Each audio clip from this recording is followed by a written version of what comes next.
Hello everyone, welcome to foundation Kaka. ऊपर आका है, नीचे आपका काका है। So welcome to our last video of the diagram of heart for class 10th, that is the blood pressure. अब ब्लड प्रेशर को लेकर सबको बहुत कन्फ्यूजन रहता है, तो हम उसको अच्छे से समझेंगे। मैं आपकी biology teacher doctor Shaneta Sharma. So will start with the blood pressure. ठीक है, अब ब्लड प्रेशर को समझने के लिए, ब्लड प्रेशर नाम से ही हमको आपको समझ में आ रहा होगा, इस वाले डायग्राम को हम या फिगर को हम समझेंगे। ठीक है, इससे पहले क्या आपको पता है ब्लड प्रेशर होता क्या है? वर्ड से हमको क्या समझ में आ रहा है? Blood pressure. जो ब्लड प्रेशर लगा रहा है उसको आप ब्लड प्रेशर बोलोगे। ये प्रेशर कहाँ लग रहा है? ये प्रेशर लग रहा है आर्टरी में। और कैसे लग रहा है उसको देखते हैं। देखो, अब आप सबको ये चीज़ पता है अभी तक के हमारे वीडियो से कि जो लेफ्ट साइड ऑफ हार्ट होता है वो क्या करता है, पूरे की पूरी बॉडी के अंदर ब्लड को पंप करता है। तो हमको क्या करना है, इसी प्रेशर को हमको कैलकुलेट करना है। अब देखो, अगर लेफ्ट साइड ऑफ हार्ट मतलब लेफ्ट वेंट्रिकल की अगर मैं स्पेसिफिकली बात करूं तो उसको बहुत ज़्यादा प्रेशर लगाना पड़ता है। क्यों? क्या? ताकि ब्लड बहुत स्पीड से, बहुत प्रेशर से पूरी की पूरी बॉडी में आराम से सर्कुलेट हो सके। ठीक है, और हमने बात करी थी जब आप बोलते हो contraction of heart, contraction of heart का मतलब होता है सिस्टोल, रिलैक्सेशन ऑफ हार्ट का मतलब होता है डायस्टोल। ठीक है, तो उसी की हम बात करेंगे। अब जब हार्ट कॉन्ट्रैक्ट होगा, या फिर मैं स्पेसिफिकली सिर्फ लेफ्ट वेंट्रिकल की बात कर रही हूँ, अब जब लेफ्ट वेंट्रिकल कॉन्ट्रैक्ट होगा तो इसके कॉन्ट्रैक्शन की वजह से क्या होगा, यहाँ पर जो ब्लड फिल्ड होगा वो स्पीड से आपके एओर्टा के अंदर जाएगा। ठीक है, क्या चीज़ हो रही है ये हम देखते हैं। देखिए, यहाँ पर जो भी आपका हार्ट में, इस पार्ट के हार्ट में जो भी ब्लड फिल्ड है, ठीक है, जब इसका कॉन्ट्रैक्शन होगा तो ये ब्लड बहुत ही स्पीड से रश करेगा आपके एओर्टा में, एओर्टा से सर्कुलेट होगा बॉडी के अंदर। तो इसी रशिंग को हमको कैलकुलेट करना है। ठीक है, अब आप एक चीज़ देखिए, जब हार्ट कॉन्ट्रैक्ट करेगा तो ब्लड पे प्रेशर लगेगा।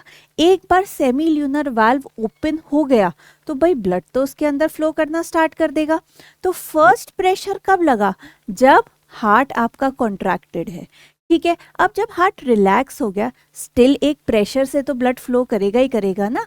तो इन दोनों प्रेशर को हमको कैलकुलेट करना है। मतलब किस प्रेशर को हमको कैलकुलेट करना है?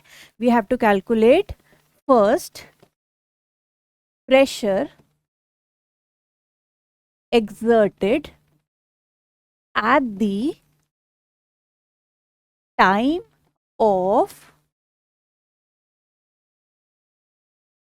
ventricular systole। कौन सा वेंट्रिकल? Left ventricle mainly.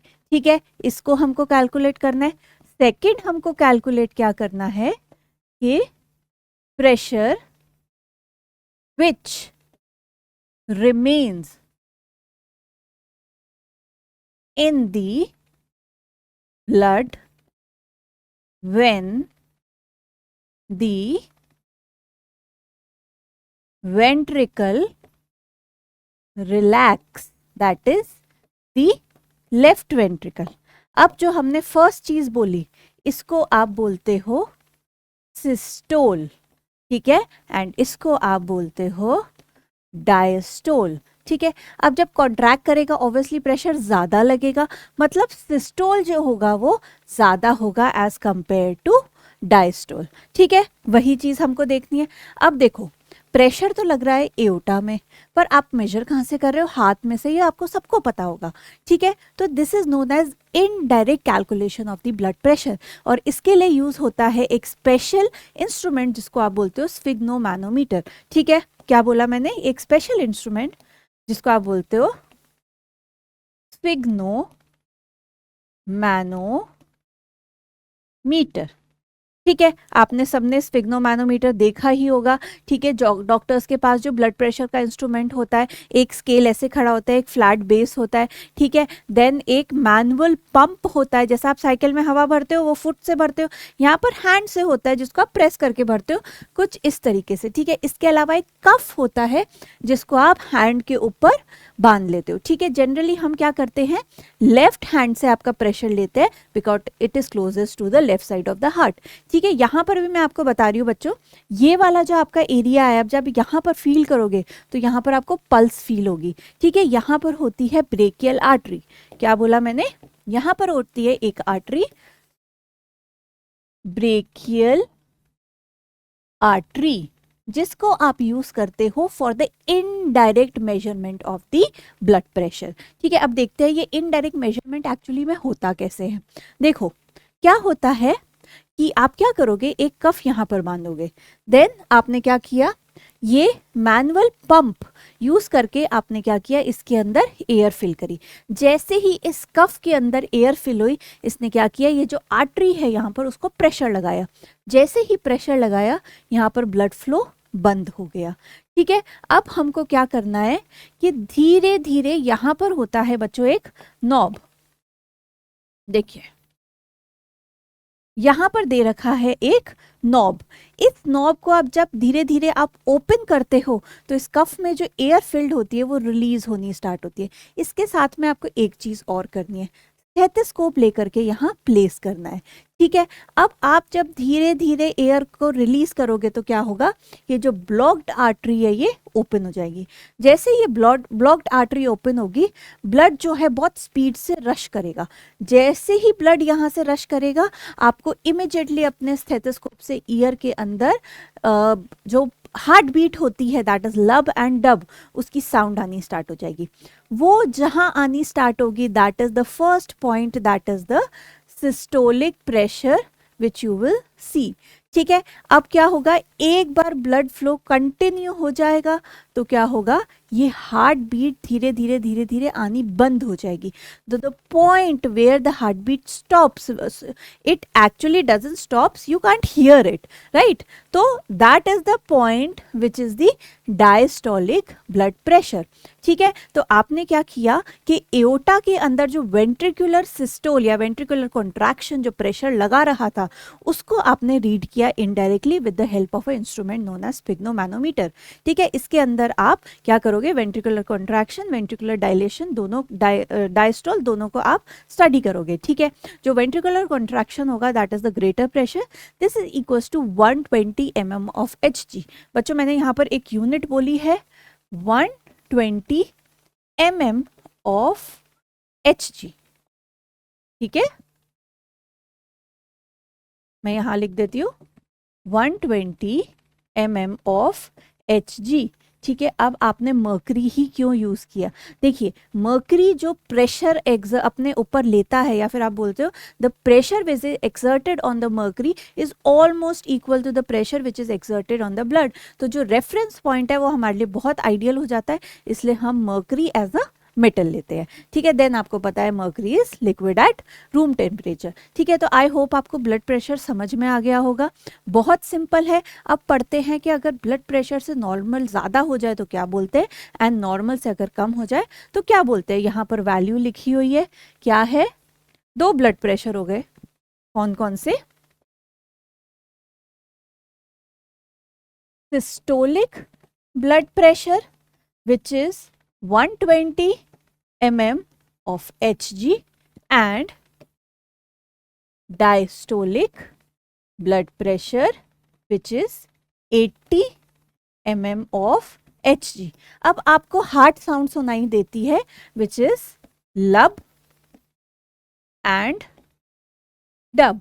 ठीक है, हिंदी में जिसको आप धक धक बोलते हो, तो यही है आपका लब इज, आप बोल रहे हो systolic beat and dub is diastolic beat। ठीक है, आपको सिस्टोलिक बीट कब सुनाई देती है, during the closure of atrioventricular valve, and आपको डब सुनाई देती है during the closure of semi lunar valve.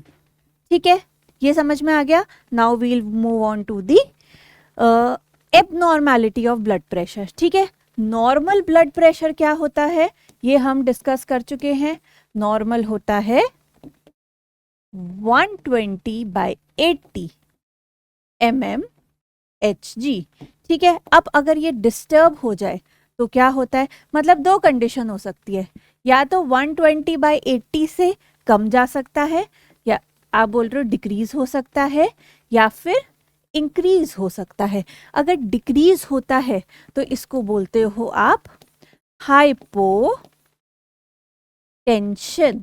ठीक है, और अगर इंक्रीज होता है तो इसको आप बोलते हो हाइपर टेंशन। ठीक है, अब एक चीज आप लोग समझिए, हाइपोटेंशन और हाइपरटेंशन स्टार्ट करने से पहले देखिए, आप जब आर्टरीज के बारे में पढ़ते हो तो आपको पता है आर्टरी की बहुत ज़्यादा इलास्टिसिटी होती है, आर्टरी फैलती है। इसका क्या यूज़ होता है, अगर ब्लड प्रेशर से आएगा और ये आर्टरी की वॉल है ये नहीं फैलेगी तो क्या होगा, ब्लड आर्टरी की वॉल पे प्रेशर लगाएगा और आर्टरी की वॉल बर्स्ट हो सकती है। ठीक है, अब अगर जो ल्यूमन है, जो बीच का डायामीटर है एक आर्टरी का, अगर वो कम हो जाए तो क्या होगा, जो ब्लड होगा वो ज़्यादा प्रेशर से वॉल पे हिट करेगा तो प्रेशर ज़्यादा होगा।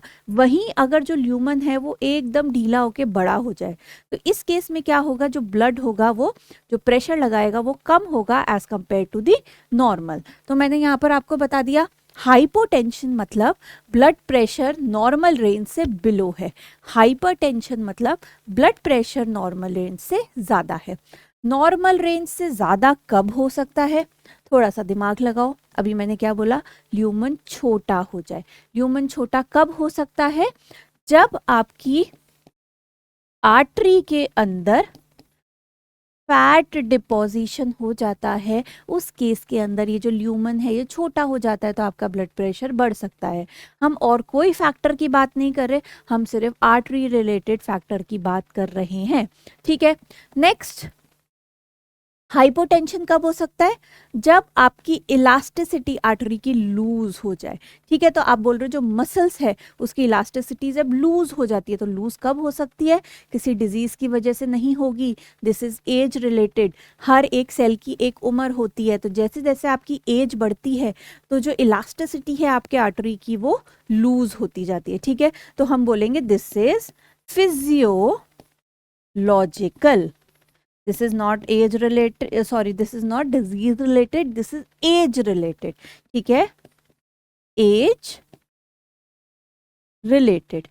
वेयर एज जब हम हाइपरटेंशन की बात करते हैं तो दिस इज डिजीज रिलेटेड। आप बहुत ज़्यादा तला हुआ खा रहे हो, बहुत ऑयली खा रहे हो, या फिर बहुत शुगरी खा रहे हो, जिसकी वजह से आपकी आर्टरीज के अंदर फैट्स डिपॉजिट हो रहे हैं, या फिर अगर मैं बोलूँ कि आर्टरीज की इलास्टिसिटी ही खराब हो रही है, वहाँ पर फाइब्रस टिश्यू आ गया। ठीक है, डैमेज हो रही है, आर्टरीज बार बार रिपेयर हो रही है, तो उस वजह से भी आपकी आर्टरी का ल्यूमन छोटा हो सकता है, या फिर मैं बोल सकती हूँ कि आर्टरी का जो इलास्टिसिटी है वो खत्म हो सकती है बिल्कुल। ठीक है, तो आई होप आपको मेरा वीडियो बहुत अच्छा लगा होगा। Please do like and share my video and don't forget to follow our channel. Thank you.